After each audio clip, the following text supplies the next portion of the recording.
I break bans on buying books, I don't just break them, I shatter them. Hello, my fellow page turners. Welcome back to the channel. I'm Matthew, the man with a hat who reads. And you see this hat, so you know what that means. It's book haul time. Book hauls are my favorite videos to watch. I love seeing what everybody has recently added to their collections and what they're excited about. And they're my favorite videos to make because I love showing off what I've recently acquired. And this is the book haul for October, November, and December 2025. We went on a book buying ban at the very end of September, beginning of October, because we said we went overboard there in September. And I knew I was going to break the ban here because after Christmas every year, I usually take my full bag back to Half Price Books and end up buying a bunch of stuff when I'm there. Because I'm there, I might as well get stuff while I'm there. But I made other stops that day too, and plus the Christmas gifts and stuff I got 20 new books here. We're going to talk about all of them here and show them all off. And I'm back on the ban for now. We'll see how long that goes. I don't know how long that's going to go. Probably not long. Who am I kidding? But it's okay. We went on a ban for a few months there, and we did pretty well with that. So let's dive into them with some gifts. Firstly, my girlfriend got me this at Halloween because she knew I was looking for it, but she found for me Larry Correia's Monster Hunter Nemesis. I hoped heck she didn't pay the price I kept seeing for a used copy on Amazon, because a used copy on Amazon was like $30 and I wasn't going to do that. But I am very excited because I love this series and I can't wait to dive back into it. I don't know when I'll get to it, but obviously I will at some point or another. Then at Christmas, she spoiled me again. I'm going to try to show you the shirt. Ta-da! That's right, Don't Panic. Answer to the Life, the Universe, and Everything, 42. It's a Hitchhiker's Guide to the Galaxy shirt. I mean, you can kind of see it a little bit here. But I think it's awesome. I haven't worn it much yet because, you know, it's winter. But this is one I can see myself wearing a lot when we get into the summer months. But she also got me the third book in the Dungeon Crawler Carl series, the Dungeon Anarchist Cookbook. And this is where they start getting thick. I've also been told in no uncertain terms that I'm not allowed to buy any of these for myself. So, and that's okay because I have plenty of other books I can buy anyway. So she loves when I'm on a ban because she can surprise me and spoil me with stuff. So, to the point that when we actually went to the bookstores, she's like, "You better not buy anything I already have for you." I said, "Well, then you'll have to rip it out of my hands, I guess." And she didn't do that, so apparently I did okay on that. But other gifts I got a couple from my mom because she knew I wanted to get some of these. So she got me Matthew Riley's Mr. Einstein's Secretary. This is a standalone thriller by him. I haven't read anything by him since I reread Jack West Jr. here. God, that's been 2 years ago already. Oh my God. So I want to get back to Matthew Riley. I love his stuff. I don't know a lot about this one. Wow, it's like really short chapters and really thick pages. This book looks like it's really thick, but it's actually only, well, if you take out all that, and you take out the afterword, it's over 400 pages, but it looks like it's a lot thicker than that. But this should be a good one whenever I get to it. She also got me John Connolly's The Land of Lost Things, the sequel to the Book of Lost Things, which I loved earlier this past year when I read it. So obviously I think this will be a good one too. It's not as thick as the other one. And just like the other one, the print is really freaking tiny. Look at that. Obviously I want to read this one at some point too. Then my sister got me this one, MODOK, The True Story of the Greatest Elephant That Ever Lived. You know how I am with elephants, and this is a nonfiction elephant novel, elephant book. Spanning 7 decades and 3 continents, MODOK is one of the most amazing true animal stories ever told. Raised together in a small German circus town, a boy and an elephant formed a bond that would last their entire lives and would be tested time and again. Through a near-fatal shipwreck in the Indian Ocean, an apprenticeship with the legendary Mahout elephant trainers in the Indian teak forests, and their eventual rise to circus stardom in 1940s New York City.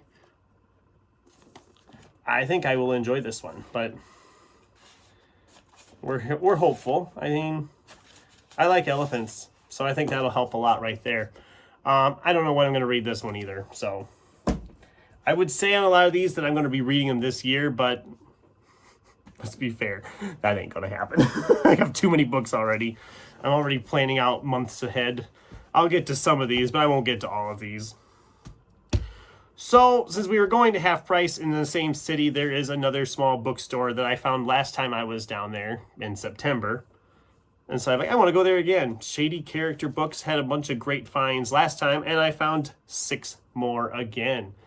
So, Michael Crichton's next. I have not read this Michael Crichton novel, and since I'm doing a reread of Michael Crichton, I figured I'd mix in some of the ones I haven't read with it. This one's over 500 pages. I don't know a lot about it, but we'll see. I know there was like multiple colors for the covers. I know there was like the orange, there was one that was yellow.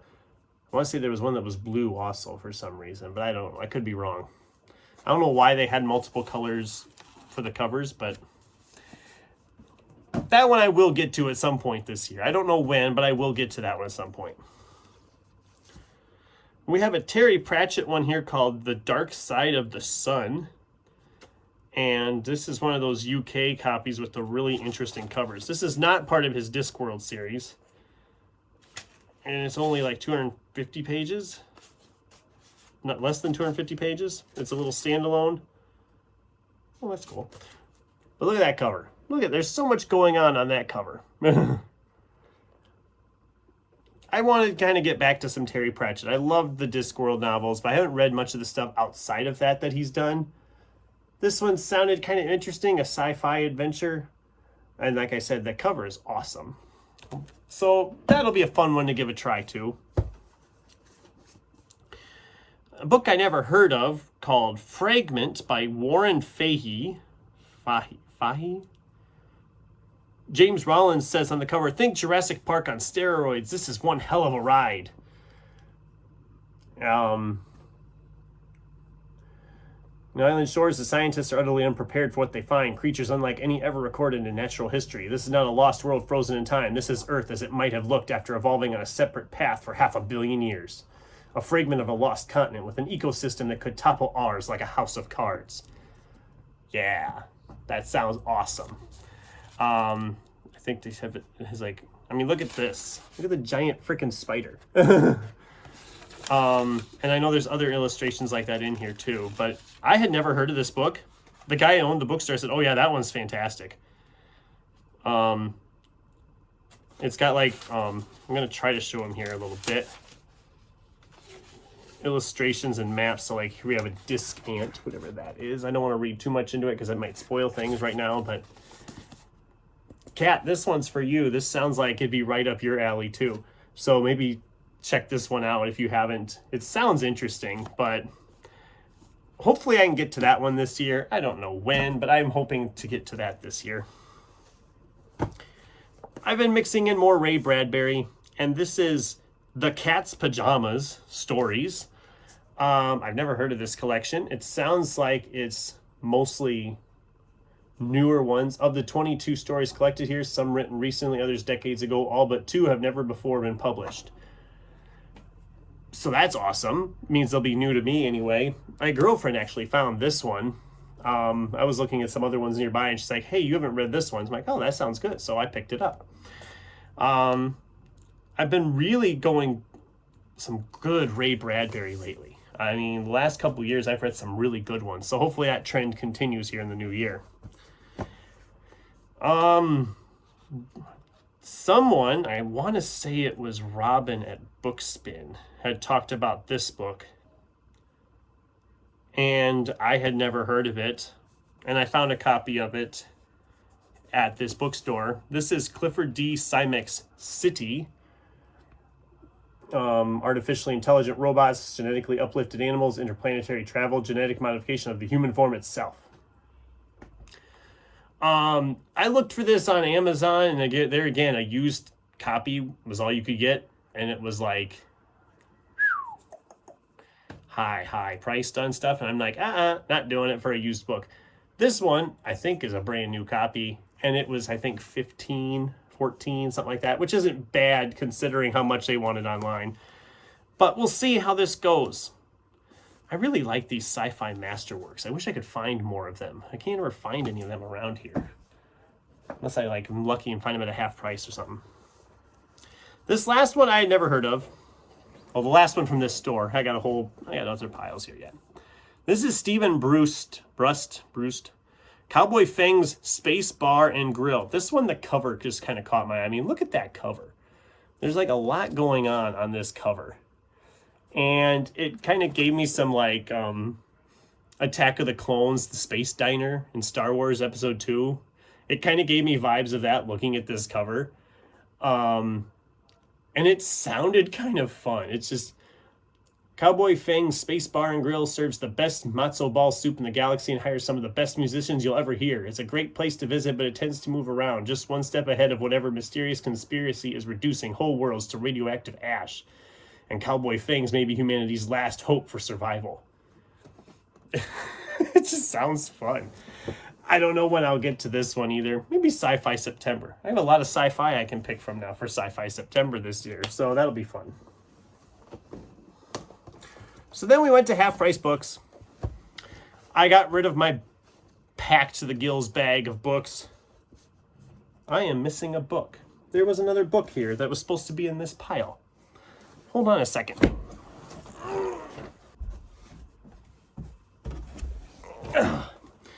There was another book from that Shady Character bookstore. This one was recommended, I think, by Kat because she was reading it. I don't think she loved it too much, but I thought it sounded interesting. This is John Varley's Mammoth. It's another sci-fi novel. Must have fell out of my stack when I was moving the stack. But I got this one too, and I'm looking forward to reading this one at some point too. All right, now we can move on to the half price stack. I finally found a copy of Norman Partridge's Dark Harvest. I saw the movie they did of this like last year, I think it was, or the year before. I know a lot of people were reading the book here the recent years. I just never wanted to. They wanted it's not that thick of a book. And I couldn't bring myself to pay like $12 for it. Well, this one was like $3.99, so I was like, you know what? For that, I wanted to do it, and so I did. That'll be a good one for October of Horror, most likely. Along with this one, which I never heard of, it was like right next to it on the shelf. Stickman by Seth Pfefferle. P-F-E-F-F-E-R-L-E. Pfefferle? That's just a cool cover. The spirit world lies close to our own, sealed from ours by ancient magical barriers. It has its hunted and its hunters, enacting the timeless game of blood and death. But the aged barriers are weakening, and a hunter has crossed over. And the hunter's only remaining prey is human. I never had heard of this book. Maybe this will be god-awful garbage. I don't know. It was like $2. So I thought, you know what? I'm willing to take a chance on it for $2. So we'll see how that goes. But tell me if I'm like butchering that name. Seth Pfefferle. All right, then we found another Ray Bradbury. This is another short story collection. One More for the Road. I love this cover. This is such a fun cover. So yeah, another Ray Bradbury short story collection to get to at some point in the year. Like I said, I've been on a really good time with Ray Bradbury lately. This one my girlfriend and I each picked up a copy of because I guess we both thought it sounded cool. But this is Christopher Golden's All Hallows? 1980 set Halloween time novel.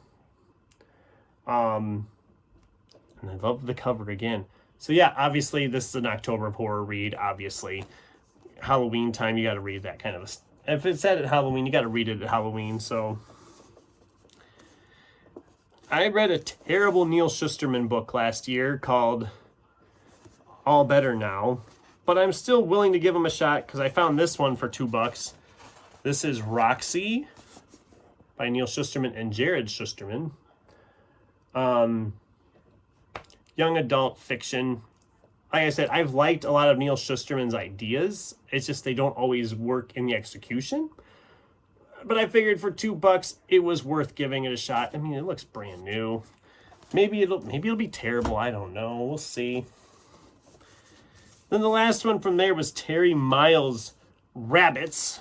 This one I think actually got recommended by Kim, the Paper Traveler. I know I've seen it on her shelf before, and I've looked at it different times, but never picked it up. I'm intrigued by it. It's kind of sounds like it's a little bit of like a gaming type deal. Some AI type stuff, maybe alternate reality games. I'm curious enough that I wanted to give it a shot, and it's a nice hardcover. So we'll see when I get to this. Who knows? This one is probably one that will sit for a while too. A lot of these are probably going to sit for a while, if I'm being completely honest. So we made one more stop at Barnes & Noble, and I picked up 3 there as well. One, Juno Black's Summer's End. This is another book in the Shady Hollow series. I've loved this series, like I've said before, so I'm pretty confident when I pick these up at this point. I want to get this one done yet this year, because I've got the 4th one I'm going to be reading this month, and I might need to squeeze this one in maybe around August. It seems fitting, doesn't it? Summer's End. Let's fit it around August a little bit there. And then they had their hardcover sale at Barnes & Noble, where the hardcovers are like 50% off, a whole bunch of them. So I went ahead and picked up books 4 and 5 in the Before the Coffee Gets Cold series by Toshikazu Kawaguchi. Before We Say Goodbye and Before We Forget Kindness. I've loved each book in this series so far, so I don't feel like buying these 2 is going to ruin that for me. I mean, I got them both for the price of one, essentially. So I will be getting these squeezed in this year. These are not very long, and I usually devour these pretty quick. So that will be a plan for this year as well, to get these read. Awesome. So yeah, it was a really good buying month. And because that other book fell off, there was actually 21 books I added to the collection. I don't know how that fell off, and I didn't realize it right away when I was moving the pile over here.